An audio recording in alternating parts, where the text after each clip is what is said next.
¿Qué tal, estudiantes de el Colegio Vocacional de Artes y Oficios de Cartago? Bienvenidos a esta clase asincrónica dirigida a los estudiantes de 11º año, a las secciones que se encuentran a mi cargo y específicamente a las especialidades que no fueron convocadas de manera presencial. Este video busca ser un complemento importante a la lectura de la antología que ustedes vienen desarrollando ya durante esta primera semana de clases académicas.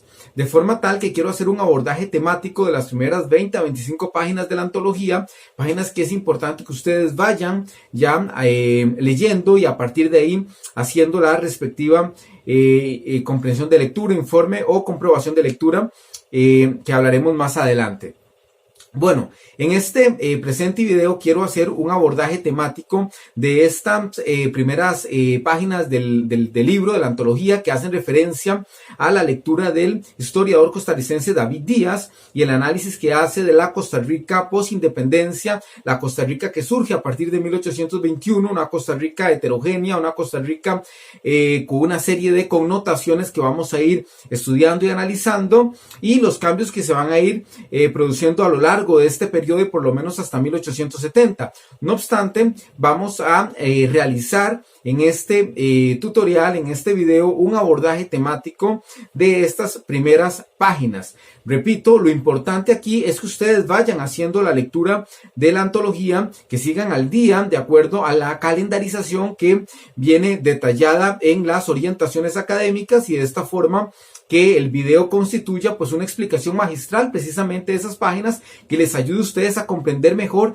ese proceso o esa evolución en los acontecimientos que se gestaron en este periodo importante de la historia nacional. Voy a hacer un análisis generalísimo de estas primeras páginas y, como siempre, es importante que si ustedes tienen alguna inquietud, alguna pregunta, alguna duda, pues evidentemente me la pueden hacer llegar a los diferentes medios de comunicación que tenemos disponibles, desde la plataforma del Cloud Campus hasta el correo electrónico institucional, y con mucho gusto podemos hacer el abordaje respectivo de las inquietudes que ustedes tengan. Repito, es importante, antes de observar, ojalá este tutorial, este video, esta explicación o clase sincrónica, es importante que ustedes hagan la lectura de las páginas, que lleven al día la antología para que evidentemente no se les vaya a acumular tareas, y que la comprobación que ustedes tienen que hacer producto o como fruto de estas primeras páginas pues les sea aún más sencillo. Entonces, bueno, la lectura de David Díaz, historiador costarricense, inicia con un interesante análisis acerca de la forma en que se va a ir construyendo la identidad nacional en Costa Rica. Y en el marco de esa construcción de la identidad nacional se comienza a configurar una imagen de Costa Rica a partir de ciertas características o connotaciones que van a ser fundamentales, ¿no?, en el nacimiento de esa identidad nacional, en el surgimiento, en la construcción o edificación de esa identidad nacional, y que se van a ir perpetuando en el tiempo. Y en ese sentido, las primeras páginas de la lectura hacen referencia a una breve reflexión tomada específicamente de Oriamuno en un fragmento muy sencillo que voy a dar paso a leer para poder evidentemente montar un análisis a partir del mismo. Y en ese sentido nos habla que Costa Rica es el estado que ha marcado con más regularidad y donde la tea de la discordia ha producido menos incendios. Pero obsérvese que por su aislamiento de los demás estados ha podido librarse del contagio de las perniciosas influencias del desorden general y del maligno influjo de los perversos, haciendo referencia a la difícil situación política que se vivía en el resto de países del Istmo Centroamericano, y cómo Costa Rica, por su aislamiento, logra de alguna forma distanciarse de los conflictos que se venían gestando en estas recién creados estados independientes, ¿no? Conservando de este modo la sencillez de sus costumbres, así lo señala la lectura, que por la homogeneidad de sus habitantes ha gozado de la paz que da la armonía de hombres que hombres que viven bajo las mismas leyes que en Costa Rica. Las clases más infelices cuentan con una propiedad que los hace relativamente ricos sin ambicionar los bienes ajenos, que el natural amor a la propiedad en sus habitantes los ha hecho industriosos y laboriosos, y en fin, que sobre estas felices condiciones no ha pesado sobre ellos una administración dispendiosa o de despilfarro, sino que han sido favorecidos por leyes sencillas que han consultado su estado actual de civilización y fortuna. En ese sentido, muchachos, vemos cómo se empieza a formar, cómo se empieza a configurar o a gestar una imagen de Costa Rica a partir de ciertas connotaciones. ¿Cuáles características? Bueno, una Costa Rica pacifista, una Costa Rica laboriosa, una Costa Rica homogénea, una Costa Rica de los igualiticos, una Costa Rica de los blanquiticos, una Costa Rica en donde el costarricense no ambiciona tener más de lo que ya tiene, una Costa Rica respetuosa de las leyes, una Costa Rica en donde evidentemente estamos hablando de habitantes laboriosos y que se conforman con lo que evidentemente han ido cosechando producto de ese trabajo. Esa es la imagen que se comienza a construir de la Costa Rica, es la imagen que se comienza a construir de la Costa Rica a partir de 1821 y que evidentemente, muchachos, va a ser fundamental en la construcción de ese imaginario colectivo, en la construcción de la identidad nacional dentro de ese imaginario colectivo. Costa Rica desde este punto de vista es analizada como un estado particular dentro de Centroamérica, un estado que se sale del canasto, un estado diferente al resto del istmo centroamericano, un estado que de alguna forma tiene una evolución histórica distinta, diferente al del resto de naciones del istmo centroamericano, una Costa Rica que converge del resto de países de Centroamérica, pero no obstante afectado en su paz por lo que ocurre en esos estados. De alguna forma, ¿cuál era la causa de esta particularidad? Bueno, según Oriamuno, la sencillez de sus costumbres, ¿no? El tico, al no ambicionar más, evidentemente, pues de alguna manera se conforma con lo que ya tiene, y eso de alguna forma constituye pues una importante pauta para que no se den conflictos sociales a lo interno de la nación. Pero no solo eso, se habla de una Costa Rica homogénea. Homogénea es que donde todos somos igualiticos, en donde no existe una distinción de clases, en donde no existen incluso características étnicas diferentes. Se habla de la Costa Rica de los blanquiticos, ¿verdad? ¿Por qué? Porque esa es la Costa Rica que se quiere tratar de, o esa es la imagen de Costa Rica que se quiere tratar de vender al mundo ya desde muy temprano el siglo XIX, de forma tal que ese texto de Oriamuno es fundamental, es clave para entender cuál es realmente la perspectiva de Costa Rica que se quiere tratar de forjar, que se quiere tratar de configurar, estructurar dentro del imaginario colectivo, ¿verdad? Entonces esa imagen de sencillez, esa imagen de homogeneidad de sus habitantes, ¿verdad? Esa imagen donde los costarricenses somos respetuosos y aceptamos la legislación, las leyes que ya de por sí existen, evidentemente eso es lo que marca la pauta para la Costa Rica pacifista, la Costa Rica sin conflicto, la Costa Rica sin problema, la Costa Rica que se sale completamente del canasto con respecto al resto de países centroamericanos, ¿no? Una Costa Rica en donde la distribución de la propiedad de forma tal que hasta las clases más infelices pues cuentan con ella, con una propiedad, y trabajan laboriosamente, la práctica popular de no ambicionar bienes ajenos. Ese es el tipo de imagen de Costa Rica que se trata de establecer, que se trata de formar a partir de este fragmento, de esta reflexión que hace Oriamuno y que la retoma evidentemente David Díaz en su texto. El desarrollo político de esta comunidad compacta de campesinos blancos, vemos que se habla de campesinos blancos, ¿verdad? Para tratar ya de, evidentemente, vender esa imagen al resto de naciones del mundo, ha sido necesariamente muy diferente a la de los países vecinos, ¿verdad? Que se les tilda más bien de los países de casta, vamos, de tonalidad más vinculada hacia grupos indígenas, etcétera, ¿verdad? Donde una pequeña clase alta en el resto de Centroamérica, una pequeña clase alta de ascendencia española gobernaba y explotaba a un número de indios y mestizos ignorantes muy superior al suyo. Situación diferente a la de Costa Rica. En Costa Rica el hecho de que prácticamente todos los habitantes eran de la misma raza y habían heredado prácticamente la misma civilización, pues ha hecho que el país sea más democrático y ha obligado a la clase que controlaba el gobierno a tomar en cuenta, en cierta forma, los deseos e intereses de las masas. Eso es lo que se trata de establecer en la lectura, lo que se trata de buscar al momento de configurar, repito, esa imagen de Costa Rica, ¿verdad? Y a partir de ahí surge pues claramente ese sentimiento de identidad nacional, ¿verdad? Porque la identidad nacional son pues ese conjunto de características con las cuales nos sentimos parte. Era importante configurar ese sentimiento de identidad nacional dentro del proyecto político que estaba naciendo a partir de 1821. Por esta razón, el devenir de la República, a diferencia del resto de países centroamericanos, en los países vecinos, no ha obstaculizado, sino más bien favorecido la realización de los ideales republicanos que enarbolaban quienes redactaron las primeras constituciones centroamericanas.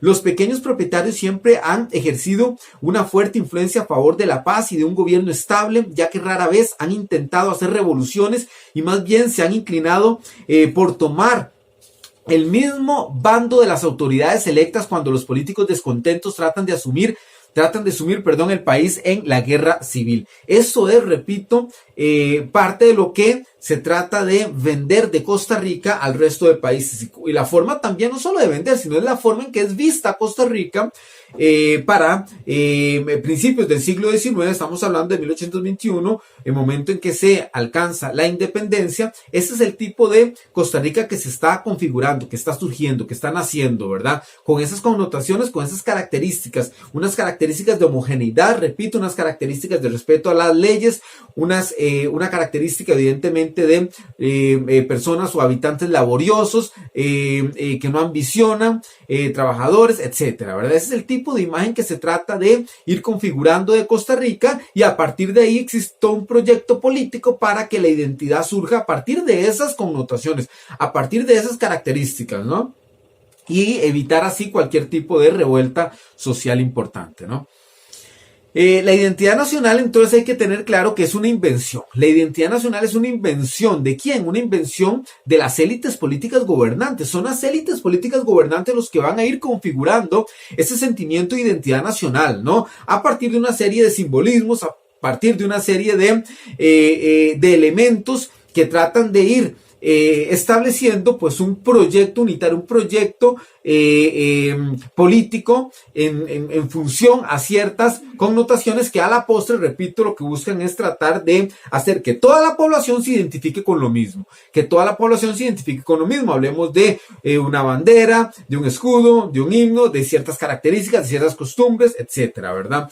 Entonces por eso se habla que la identidad nacional es una invención, es un artificio diseñado por las élites políticas que emprenden evidentemente la construcción de un Estado a partir del siglo XIX, ¿verdad? Hablemos de principios del siglo XIX, y que necesitaban que la población que produjo el periodo colonial, que era una población muy heterogénea, a pesar de que se trataba de vender al mundo que era una población muy homogénea, muy parecida, todos igualiticos, lo cierto del caso es que no era así. La población que surge posterior al periodo colonial y principios del periodo independiente es una población muy heterogénea, es una población muy diferente, ¿verdad? Y hasta disímil en cuanto a identidades. Pero lo que se buscaba es que esa población tan heterogénea se identificara con un mismo proyecto político, se identificara con mismas características, con mismas costumbres, con mismas tradiciones, con un mismo proyecto político, y a partir de ahí, evidentemente, englobar todo lo que significaba Costa Rica, o lo que para las élites significaba Costa Rica,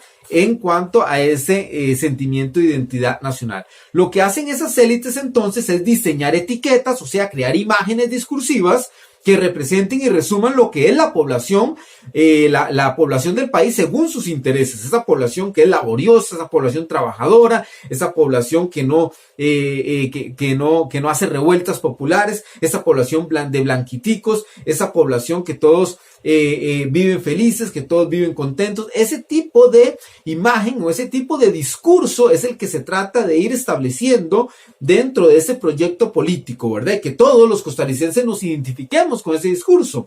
¿Por qué? Porque si nos identificamos con ese discurso, vamos a ir de esta forma construyendo un sentimiento de identidad nacional, y eso es clave, ¿verdad? Para crear coerción a nivel poblacional, para que todos nos sintamos parte de este mismo territorio, de este mismo estado costarricense, y de esta manera sea más fácil, pues evidentemente dar paso a otros elementos ya de carácter económico, comercial, etcétera, ¿verdad? Sí,